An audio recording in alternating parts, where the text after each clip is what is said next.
آئیے روزے کے متعلق سوال کیا گیا ہے کہ آیا کہ ہر مریض جو ہے وہ روزہ نہیں رکھ سکتا، وہ فدیہ دے سکتا ہے؟ تو یاد رکھنا، یہ جو فدیہ ہے یہ صرف اور صرف شیخ فانی کے لیے ہے، چاہے وہ بوڑھی عورت ہو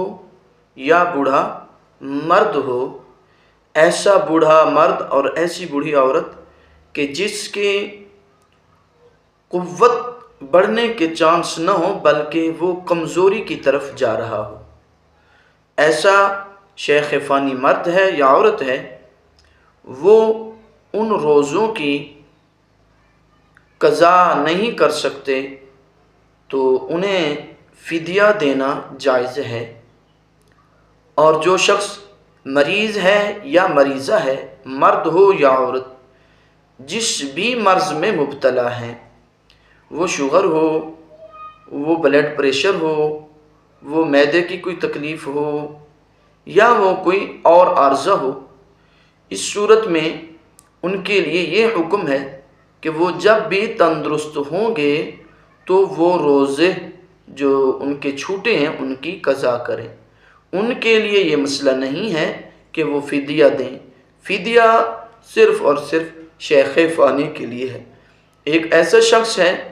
اس نے روزہ رکھا ہے، دوران روزہ اس کی طبیعت ایسی ناساز ہو گئی، ایسا بیمار ہو گیا کہ اب وہ روزہ نہیں توڑتا تو پھر جان کا خطرہ ہے، تو اس صورت میں روزہ توڑ دینے سے اس کے اوپر کفارہ نہیں ہوگا بلکہ قضا ہوگی۔ یاد رکھنا، جس نے اگر جان بوجھ کر روزہ توڑا،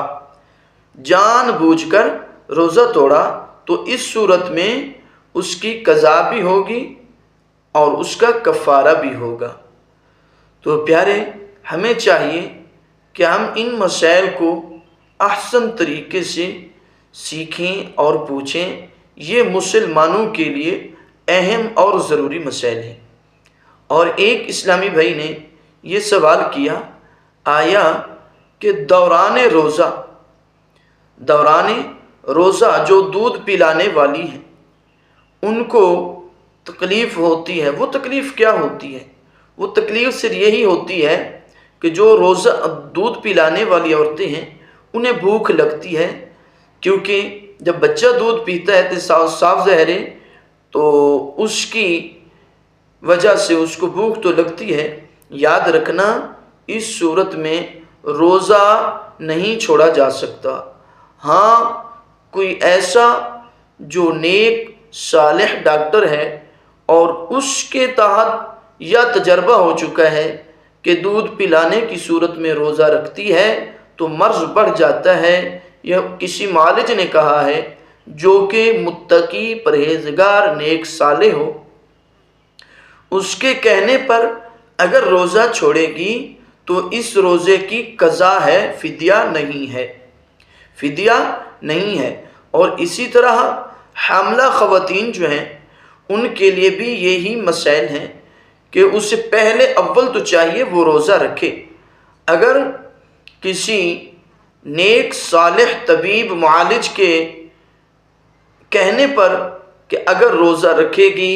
اس کی جان کو خطرہ ہے یا اس کے پیٹ میں جو بچہ ہے اس کو خطرہ ہے، تو اس صورت میں بھی قضا کا حکم ہے، فدیہ نہیں ہے۔ یاد رکھنا، اگر کوئی مسافر ہے اس کے لیے بھی یہی حکم ہے کہ جو روزے چھوٹے ہیں ان کی قضا ہے، فدیہ ہر کسی کی بھی صورت میں فدیہ نہیں ہے، نہ مریض کے لیے، نہ حاملہ کے لیے، نہ دودھ پلانے کے لیے اور نہ مسافر کے لیے۔ ان تمام لوگوں کے لیے یہی حکم ہے کہ آیا کہ یہ قضا کریں۔ ہاں، ایک شخص ایسا ہے، وہ مریض تو ہو گیا، اب دائمی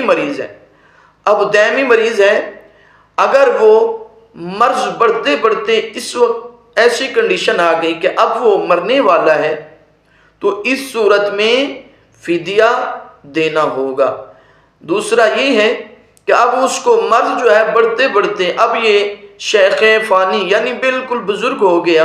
اب اس کے پاس کوئی چانس نہیں نظر آتے ظاہری کہ یہ دوبارہ ٹھیک ہوگا، یا اس کے اندر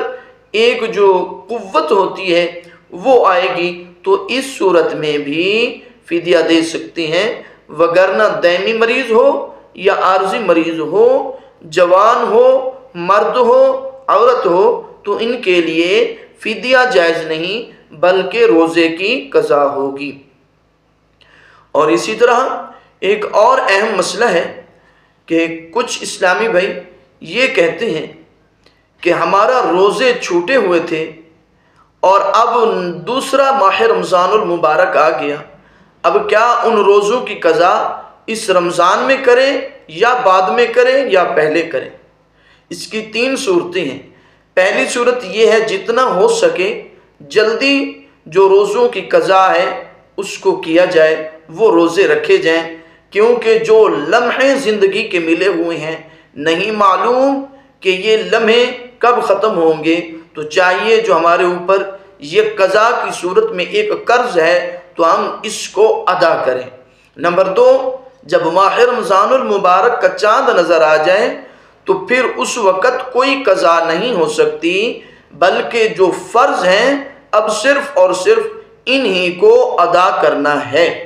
ہاں اگر ماہ رمضان سے پہلے نہیں رکھ سکے، اب جو ہے ماہ رمضان المبارک گزرنے کے بعد جو گزشتہ سال کے روزوں کی قضا تھی،